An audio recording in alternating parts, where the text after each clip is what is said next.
Hey guys, sebchoof here. I didn't know that the new player experience in Realm of the Mad God was this bad. On my stream, I've been doing a ton of random events like Realm of the Mad God GeoGuessr, Group Randomizer, and much more. But one of these events was a way to add 60 hours to my subathon timer, and that was if I made my friend play Realm for the first time for an hour without anyone helping her. So a purely blind experience. As if someone opened up the game from Steam for the first time. Keep in mind, she hates the game, but watches me play it anyway, so I appreciate her so much for that. Originally, I did this to mostly troll her, but I didn't expect how much of an eye-opening experience this was, at how bad the new player experience is. Deca has made improvements to the new player experience by adding things like character slots and vault slots for fame in the shop, but as you're going to see, there needs to be much more change. So she began by choosing her class. Rogue. The rogue relies on his speed to deal damage at medium range. It does indeed.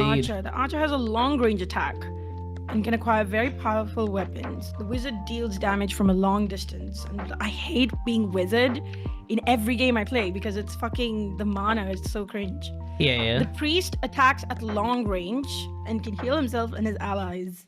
That one's based for beginners. Pretty crazy. Pretty crazy. Stop telling me. I was gonna choose it anyway because it has long range and healing. You would have figured it out. You have a very big, juicy brain. The warrior wears strong armor and uses his magic helmet. Oh. Okay, OP. I'm gonna go with priest. And then she loaded in and was forced into the tutorial, just like everyone is. And so she begins her adventure. By the way, I'm so sorry for the stuff on the screen, like the fishing. I didn't expect that this would be amazing for a video. But anyways, she breezes through the tutorial like a professional. The only thing was she didn't really like the camera rotation. Oh, I don't like it. I don't like the camera rotation. And honestly, I think the tutorial is completely fine. That is, until you reach the second part. It's got an alright theme, it's a cool jail sort of deal. Firstly, she skillfully dispatches all enemies in her path, and she needed to clear a couple of waves. Pretty crazy work. And then came her reward. A tier 1 staff that the game tells you to equip, even if your class doesn't allow it. Why is this a thing? This is because since the last time this tutorial got changed, Wizard was the only class you could start with, but since then, the Steam version expanded to 5 classes that you can start with, 4 of which can't even equip the staff, so there's an 80% chance that the game just trolls you. Then she does some even more skillful gaming, despite not being able to equip that weapon before, clearing the way of many foes. And then another amazing reward, a tier 0 robe. Upgrade! Let's go!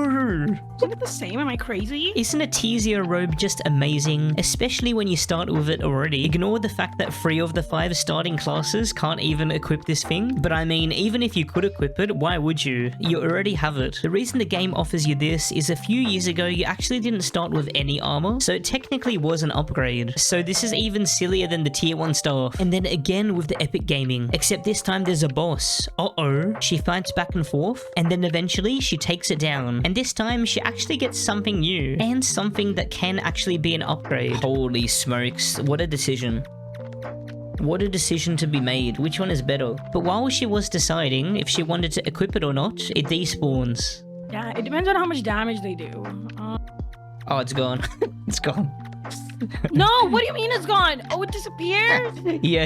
Oh, what the fuck, bro? At the end of the tutorial, it tells you can read the journal to explain the features of the game. And honestly, 1, who even opens this up? And 2, who reads all of this? Because she didn't do it, and I can't blame her. After the tutorial, she accidentally gets sent to the daily quest room by the calendar, but she figured out how to get to the Nexus quickly. Now, when she loads into the Nexus, she sees some players and some bots. Mostly bots, which is never a good look, but I can't really blame Deca for this one. Does any MMO have a hold of bots? Comment down below if you know one. I actually can't think of one. And here came a part that I was super interested in. I wanted to see how long it took her to figure out how to get into the realm, especially because she did want to get into fights basically right away. She did get a bit distracted by the skins though, and she does do a bit of exploring, and then she sees the realms. Now guys, I really want you to get into the mind of someone who's never played a realm-like game before, like my friend. She does see the realm portal, but I think it's pretty fair for someone like her to do what she's about to do.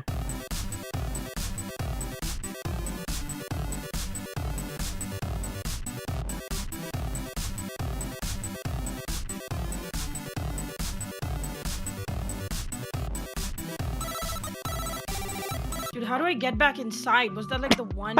Oh my god, I had to go all the way around. Are you kidding? What the fuck? Ooh, what is this? Create a guild? No. How do I get into a fight? I want fight.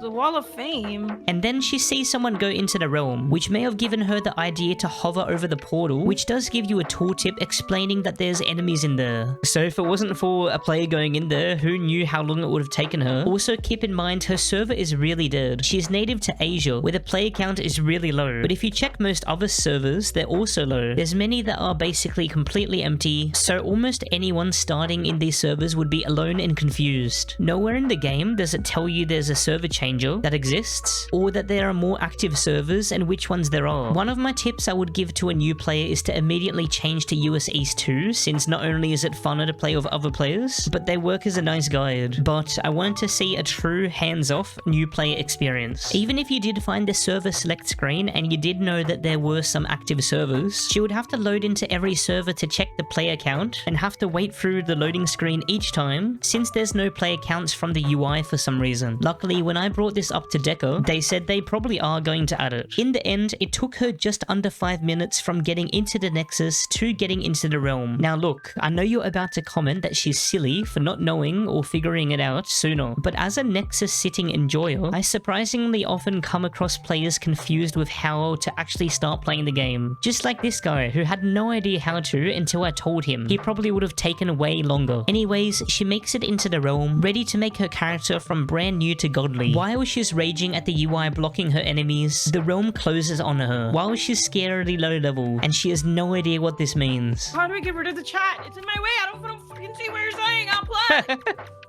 It's literally over where my boss is. How do I get rid of it? Tell me now. What the hell are you? Are you shaking your screen, Maki? What the hell is going on? No. What's happening? Shiny Lou, help me. JS destroy! OpenGL, help me! What? Secluded thicket. 6.5 hours later. Dude, what is this wall? It's just like fucking impervious. What the fuck? There's a guy there! Wait, did you? I should just gone to the thicket or whatever. You should have, but that's why I don't think I'm supposed to be here. Good call, let's go. Good call. This is very real. I don't know what the fuck that was, man. Now in this situation, she makes the right call and leaves pretty quickly, and then goes back into the realm. Then she hits level 5, and for some reason, it says she unlocks a class that she already had unlocked originally. Because again, this was one of the things that after Deca added 4 more classes that you can start with, this was one of the things they forgot to change. Over 30 minutes after starting to play, she gets a weapon upgrade, a beautiful tier 1 wand. What? Oh my god, let's go. Then she enters a pirate cave. Oh my god, it's so cute! She finds herself another wand upgrade. Oh! I want it! She's stacked! Shots hit multiple targets. Oh, that's why. Oh! What's on? This is BS! I don't know the game! I don't know the items! How am I supposed to choose if I cannot read them? You're good, Maki. Garbage! Why would you make me play this garbage game? And clears the rest with flying colors. Pirate Cave really is a great dungeon. Might be a bit too easy, to be honest. I don't know how it's possible to die in there, so it might not be stimulating, but otherwise basically perfect first beginner dungeon. She re-enters the realm and somehow basically making it barely from the beach, she finds a forbidden jungle. I didn't even know that this can drop outside of that temple. I guess they must have changed it recently. I think this was a mistake, to be honest, because this poses a few problems for beginners. Firstly, it's robbing of that amazing experience having to take down that jungle temple snake leading into the forbidden jungle, which not only was a really cool experience for me for the first time, but it serves as a good barrier for the difficulty of the dungeon, because forbidden jungle is probably the toughest of the first 5 beginner dungeons in my opinion, and there's a few reasons for that you're about to see. So she spawns in, and she's probably hoping to get some really cool items before the boss. Now, because of her crappy wand, it takes her about 10 minutes to clear to the boss. Is it another fucking fire? Oh, fuck! Yeah! That's so boring! And if you didn't know, this is the only beginner dungeon that does not drop any gear from the enemies. Dude, Maki's rich. There's nothing here in this entire dungeon. It's just Ickers! Honestly, you're lucky that there's Ickers, because it's a low chance it happens. It's only happening because of a dungeon mod, and there's many different dungeon mods. So if you are a beginner spawning into here, you're almost kind of guaranteed to be doomed. Alright, here we go, the 1v1. The 1v1 of champions. Oh, shit. Oh, shit. Oh, she's doing good, she's doing good. Oh, shit. Oh. Whoa! No! That was instant! No, Maki, no! No, Maki! Nice. You didn't heal, no! F in the chat! I forgot that I could heal, yeah. If only she got a forest maze or a hive or a spider den, because those are way more beginner friendly. Not only is the boss way easier, but the enemies on the way to the boss are much more satisfying to kill since they do have common drops, which would have almost definitely got her better gear for most of her equipment. This is so sad. Her priest's adventure comes to an end, but she does make a new one. But only about 3 minutes after this, I had amazing news for her. Maki, I have amazing news. Do you know what it is? What is it? You're done. Oh my god. You're done. Yes! She's free. She's free.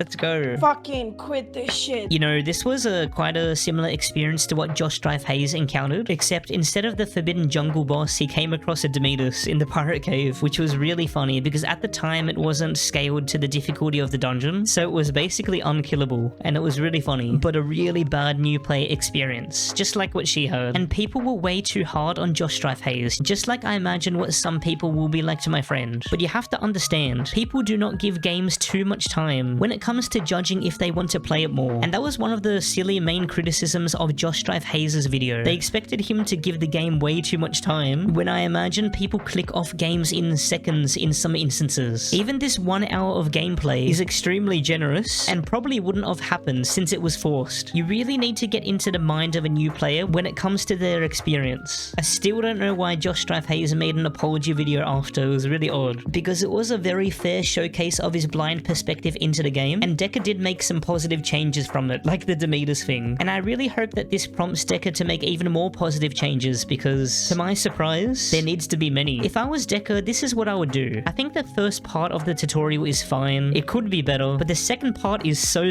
dumb. Again, the theme is cool, I guess. The enemies might be a bit too basic, but the fact that it tells you to equip a staff when the player has an 80% chance of not being a staff class is a bit silly, don't you think? Also, the tier 0 robe, which is impossible to be an upgrade or wearable, is extremely confusing and at best, a bad look for the game very early on in the player's first experience. It probably might also be worth to extend the time loot bags stay on the floor for newer players, and there has to be a way to guide the player into the realm, because again, it's not only just her who had the issue of finding out how to start playing the game. It's really easy to figure out how to start playing when you're in a busier server, having all of the players flood down the corridor and go into the portals, because it works as a good guide on where to go. I cannot remember how I figured it out, but that has to be the way. So either Deca adds a way to guide new players into the realm, or, and this is what I prefer, they reduce the server count so that most servers are active. This would also help with the horrible new player experience within Oryx Castle and the game in general, because when you're playing alongside others, not only does it work as an amazing guide for new players, they can be nice, succulent leeches, piggybacking off the strength of other players, while they still get loot. It's probably also worthwhile getting rid of the notification that you unlock already unlocked classes as well. I imagine this probably also happens for the other 3 classes as well, since they also used to be unlockable, but now on Steam they're unlocked by default. But yeah, even though I love Forbidden Jungle, I think it needs a bit of tweaking. First of all, I'm not sure why it's so accessible. If she found any other beginner dungeon, her new player experience would have been way better, because she would have cleared one of those dungeons quite easily. It's the fact that she didn't get any gear while clearing that really stifled her probably, and it does contain the hardest of the beginner bosses in my opinion. So I would like to see the Forbidden Jungle only drop from the temples, to be honest, or further into the realm. So maybe adding more set pieces to that earlier biome is a good idea. Other beginner dungeons can drop tier 4 weapons from the minions, except for Pirate Cave, but even from Forest Maze. So it's really silly that the Forbidden Jungle doesn't drop any. They could also just make Forbidden Jungle an easier dungeon for beginners by reducing damage of shots, because if you're gonna encounter this dungeon early level, which you most likely will if it drops this easily, you do die pretty quickly to the boss if you don't know what it's gonna do. do. One thing that would massively benefit the Realm new player experience and almost everyone in the game is if it had an in-game wiki. You shouldn't have to alt-tab into your internet browser and search up Realm to know what gear you should be looking for or have a friend coaching you, but even looking at the wiki can be confusing because there's so many different items and it's hard to know for a newer player what item is better and worth the farm. Something that would be amazing and that I would prioritize as a dev is adding an NPC like the Terraria guide, where depending on your current equipment, it could go off your power level, it would recommend what gear for you to farm, telling you what it is, which dungeon it drops from, and where to find the dungeon. So for example, if you're wearing a tier 8 wand, the guide might tell you to get a better wand by going into the harder areas to obtain a better tiered wand, or you can obtain a strong rare one from Dr. Terrible in the Mad Lab that you can find most commonly in the Haunted Hallows biome. If you are a newer player looking to improve yourself at the game, and if you're wondering how to improve your gear in more specific circumstances from your current character, we do have an extremely active help channel in my Discord, the best community Realm has to offer. Link down below. You can ask any questions like what you should farm for next. There's so many goated helpful people that will answer your questions promptly. We also do have weekly giveaways. So what do you think of the new player experience? Does it need any change? Comment down below. Also like the video and subscribe while you're down there. I'm live on Twitch doing a marathon stream right now. Click the link below and shout out to the goats who keep me making Realm content consistently, especially the tier 3 subs on Twitch. And especially special thanks to Gnoise and Cruzy who popped off during my sebathon. And I'll catch you next time. Peace.